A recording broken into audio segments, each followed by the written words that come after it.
we have a big footprint in government in terms of our customer base. I mean, one of the things that I would say is quite unique about Esri is the breadth of customers that we serve. We go anything from local government, where we've got circa 300 local authorities, central government, where we have many different central government departments, right through to, you may or may not know, a lot of critical national infrastructure in the UK is run on Esri technology. So a lot of the utilities, the telecoms companies, we're involved in the MOD. I have a £40 million plus contract in the MOD. We're their strategic partner for Geo.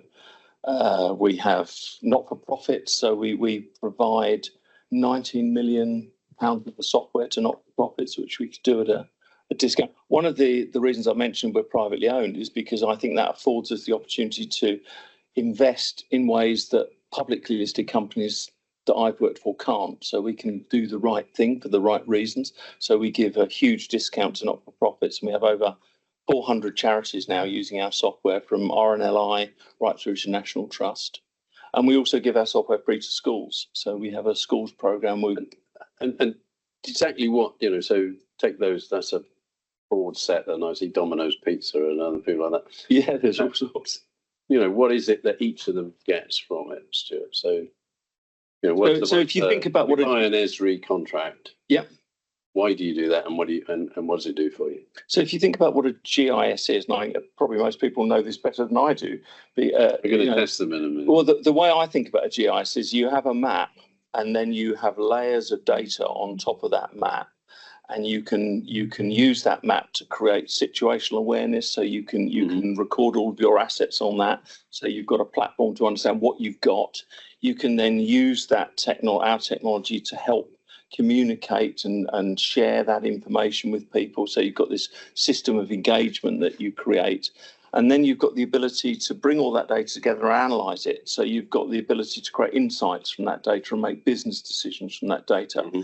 They all do different versions of that. So if you're Domino's, you want to understand, where do I site my locations because I want to provide a greener service to customers, but I still want their pizzas hot. Mm-hmm. If you're one of the utilities, it might be, where are my assets, and if I have a gas leak here, what happens, and what are the implications across my network? Who are the customers that I need to inform? These are all things that are effectively brought together by geography as this common key. From a point of view of the value add from that, obviously the bottom line matters, but are you also, you mentioned green and sustainability. I mean, how many different types of value can a GIS provide? I can't put a number on that, which is really quite exciting, because that's the reason I think we can double the business again. We've tripled it in the last 10 years, and I think we can double it again in the next handful of years. Yeah. And our growth rate is not consistent. It's actually increasing, which is interesting when you've got a denominator that's getting bigger. We're now about going to be about 145 million in the UK this year across our businesses. And I think we can be 300. Interestingly, that's not what my staff are interested in, by the way. Our staff are interested in doubling our impact, i.e. serving more people. So things like sustainability become one of the drivers for people investing in our technology. If you look at the Labour government's 5 priorities, they're more housing. Yeah. You need GIS to understand where to build it. They want to put now they've changed the planning for having wind farms onshore. So we work with Crown Estates. In fact, I don't know if any of you guys ever went to the conference in San Diego this year, but we had Crown Estates presenting their offshore constraints model. The UK is one of the biggest producers of wind energy. And obviously, it's pretty important whereabouts you put those things if you want to manage and protect ecosystems, if you want to understand that you're not going to interfere with shipping lanes, and you want to understand that where is the wind going to be at its strongest and most consistent so that we can generate the most electricity. That's a GIS model that helps you bring and make the choices of where you put things. They've now got to do it onshore. So we're going to help them build a constraints model around where to do this onshore. So there's a lot of things that we're doing that actually will help climate change the planet, which is really exciting. Customers get access to Instant Atlas, which is probably the largest global collection of geodata. So it's got lots of data in there already, traffic data, weather data, all sorts of different data. And you can then augment it by bringing specific data sets in that solve your business problems. And so your secret sauce really is that, which I suppose is a fundamental point of success with GIS, is that looking at it from a different point of view, not from the data sources, but looking at it from the landscape, the map point of view, and then I think if you think about today, there's more and more, in my view, there's more and more sources of data. There's more and more sensors around. There's phones. There's sensors in cars. So the world's exploding in terms of data. For people to make sense of that, you've got to find a common key to bring that data together. Location is a really good key. Davin, who's the CTO at Highways England, he will tell you that geography is the primary key of primary keys. So they run all of their network on a GIS. So they've got their 5,000 staff making use of spatial data to run the live roads network. That common key is why our business is more and more relevant, because there's more and more data. You need to make sense of it. You've got to find a way to bring it together. Geography does that. Yeah. Yesterday I was meeting Minister Bryant in DCIT talking about PSTN switchover. And for those of you not telecoms, this is the old style telephone network, which is going to be replaced with digital. It needs to be, because its equipment's all falling apart. It's very, very old. And the challenge they have is, where are all the things that need to be switched to the new standard? Yeah.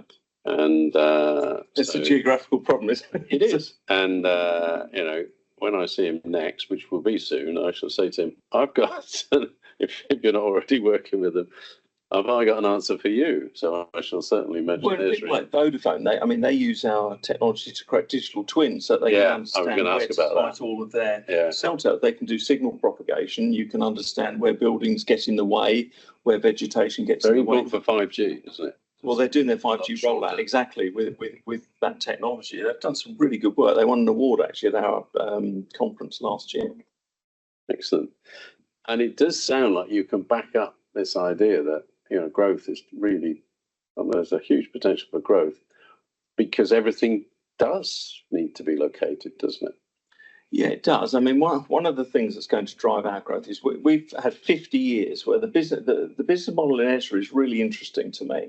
It's a model built on advocacy. So I've been with a number of different large companies, and everyone would say, well, we do advocacy, we do customer advocacy.